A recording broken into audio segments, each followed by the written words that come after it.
AIMIM party के कामा विधानसभा से उम्मीदवार इमरान नवाब को कामा विधानसभा के गांव मील खेड़ा में लोगों ने किया भव्य स्वागत। आपको बता दें कि राजस्थान में एआईएमआईएम पार्टी 30 से 35 उम्मीदवारों को विधानसभा चुनाव में उतारेगी।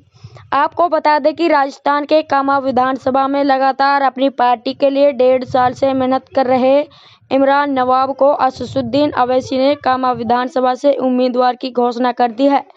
आपको बता दें कि कामा विधानसभा से एआईएमआईएम पार्टी के उम्मीदवार की घोषणा होने के बाद अब कामा विधानसभा के लोगों में उत्साह देखा जा रहा है। वहीं आज इमरान नवाब का कामा विधानसभा के गांव मील खेड़ा में भव्य स्वागत हुआ। इमरान नवाब ने कहा कि कामा विधानसभा से एआईएमआईएम पार्टी का उम्मीदवार जीत कर आता है तो कामा विधानसभा में इमरान नवाब विधायक नहीं होगा बल्कि कामा विधानसभा की जनता विधायक होगी।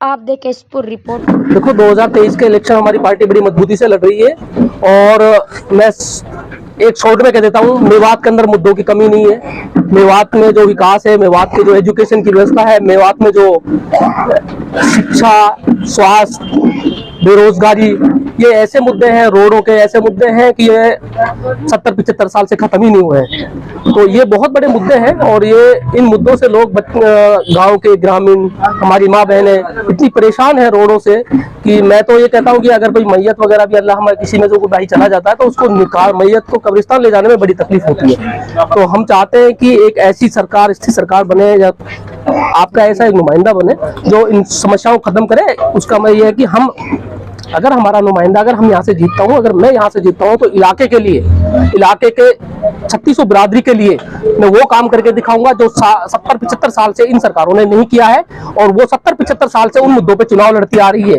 तो वो मुद्दे इंशाल्लाह बिल्कुल खत्म हो जाएंगे और एजुकेशन की व्यवस्था, एक ऐसी एजुकेशन की व्यवस्था हो जाएगी, हमारी बेटियों को, हमारे बेटों को बाहर पढ़ाई के लिए जाना नहीं पड़ेगा, कॉलेज के लिए सब सारी व्यवस्था यही हो जाएगी। सारे नेता बड़ी बड़ी बातें करते हैं कि मुद्दों को लेकर हर बार ऐसा ही देखने को मिलता है। क्या इमरान नवाब साहब उन सारे मुद्दों पर खड़े उतर पाएंगे या फिर जनता को जिनका कहीं ना कहीं नहीं? इसमें एक चीज और है साहब, सारे जो मुद्दे, जो नेता आते हैं, जो सरकारें आती हैं, उनको पता है अगर हम 5 साल नहीं कराएंगे तो कोई बात नहीं, अगली साल 5 साल बीजेपी आ जाएगी, फिर हमको आना है। तो इनका जो मैच फिक्सिंग का जो हो रहा है ना मामला 5 साल का, तो इनको पता है हम अब जाएंगे तो अगली बार आ जाएंगे। अब इनको तकलीफ होने लगी है कहीं ऐसा ना हो कि हम यहाँ सत्ता से चले जाएं और हमारा दोबारा कोई नंबर ही ना आए, या पार्टी कांग्रेस हो चाहे बीजेपी हो। तो इनको एक बड़ी तकलीफ है इस चीज की कि एमआईएम पार्टी कहीं मजबूत ना हो जाए, तो कहीं एकजुट होकर यहाँ के इलाके के लोग वोट ना कर दें और अगर एमएलए ना बन जाए। ये बड़ी तकलीफ की बात है इनको, इसीलिए हम पे इल्जाम भी लगा रहे हैं। एमआईएम के विरोधी भाजपा की बी टीम बताते हैं, इस बारे में आप क्या कहेंगे? देखो, भाजपा की बी टीम बनाए, सी बताए, हमें उससे फर्क नहीं पड़ता, लेकिन मैं फिर भी बता देता हूँ, ये बी टीम बताने वाले ये अपनी गिरवान में झांक के देखे इन्होंने क्या किया है। बी टीम बताने वाले ये कांग्रेस के लिए मैं खासकर बोल रहा हूँ, कांग्रेस के नुमाइंदे, कांग्रेस के एमएलए जीतते कांग्रेस से है, जीतते कांग्रेस पार्टी से और जाके बीजेपी की सरकार बना देते। जहां बीजेपी सत्ता में नहीं होती वहां ही सत्ता में ले आते बीजेपी।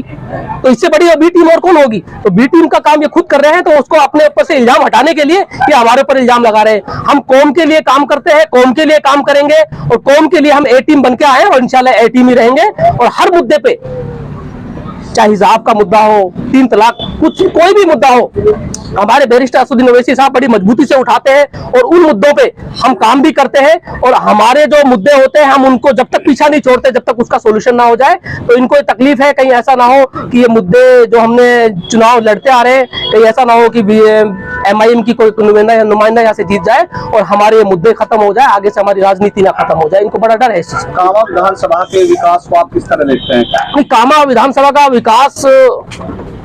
विकास ऐसा है कि उसको गिनवाने में शायद एमएलए भी नहीं गिनवा पाएंगी, मेरी तो बात दूर की है।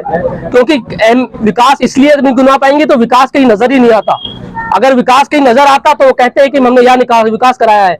मुझे तो ये लगा है कि जहां भी मैं गया हूँ, जिस गांव में भी गया हूँ, सारे गांव के रोडों का हालत ऐसी है। लोग तो ये भी कहते हैं कि हमारे बच्चों की सगाई और ब्याह नहीं होता इसी वजह से कि यहाँ रोड सही नहीं है, लोग आके वापस चले जाते हैं। कामा विधानसभा में जब सर्वे करते हैं तो लोग कहते हैं कि नए चेहरे पर किस तरह भरोसा किया जाए। देखो, नया चेहरा पे विश्वास कैसे किया जाए। देखो, हमारी पार्टी जहां से हमारे नुमाइंदे, जहां हमारी पार्टी जीती है, वहां विकास गिनाने की जरूरत नहीं पड़ती। लोग खुद कहते हैं कि इस पार्टी ने जो विकास किया है वो 70-75 साल में दोनों पार्टियां बिल्कुल ही नहीं कर पाई है। सबसे बड़ा मैं हैदराबाद का उदाहरण देता हूं आपको। हैदराबाद में एजुकेशन की व्यवस्था ऐसी है, आज हमारी बहन बेटियां अगर हिजाब में भी जाती है तो उनको कोई रोका नहीं जाता, उनसे कुछ कहा नहीं जाता। और आज हमारे अदर स्टेट में बता रहा हूं जहां पे हमारे नुमाइंदे नहीं, असरार नहीं है, वहां बच्चियों को हिजाब के नाम पे रोक दिया जाता है स्कूल से। मतलब इस तरह की व्यवस्था फैला रखा है, जो मामला जो बना रखा है सिर्फ इसीलिए कि हमारी जो दूसरी वोट है वो खराब ना हो जाए।